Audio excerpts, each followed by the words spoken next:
Yeah, just a quick review of the Mueller thumb stabilizer. So this is made specifically to help immobilize the thumb.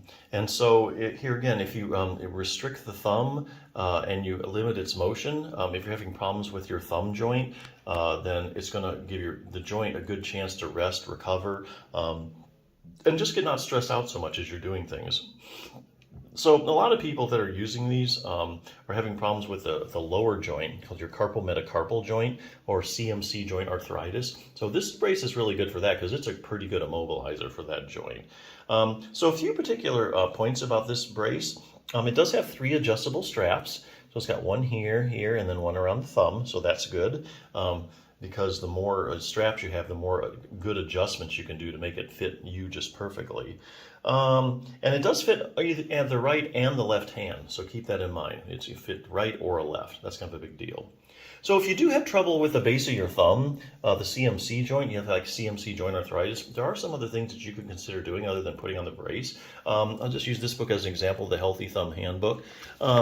Basically, if the joints are irritated, a lot of times the muscles react to what's going on in the joint and they get irritated as well. So then you got these little things in your muscles called trigger points. And so now on top of the joint pain, you also have a component of your pain is muscular pain. So you can actually get rid of the muscular pain by finding the trigger points and working those out.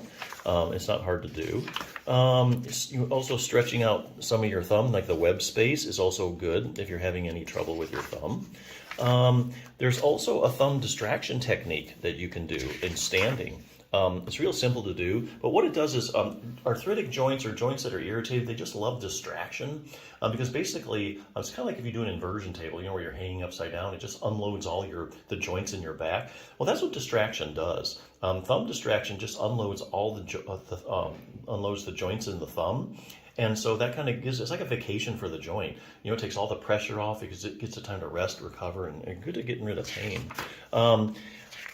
Also getting joint stability, there's actually a couple exercises if you have any kind of thumb problems that you need to be doing. There's one called your abductor pollicis longus. And here again, you can see that sucker goes right at the base of the thumb, at the CMC joint where a lot of people have problems. So if you strengthen that and just do this exercise, this one uses a rubber band for progressive resistance. You just do that a couple times a week.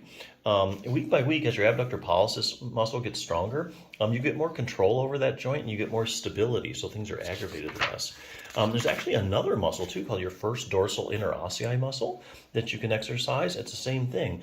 Get that stronger. It just takes like maybe a couple minutes, a couple times a week. You get these muscles strong. You have good control over that joint. You get good joint stability, dynamic stability as you're using it. It's going to be irritated a lot less. So a lot of things you can do. But hey, the quickest thing is just to slap on a brace, let it rest and recover. So this is a good one. So check it out.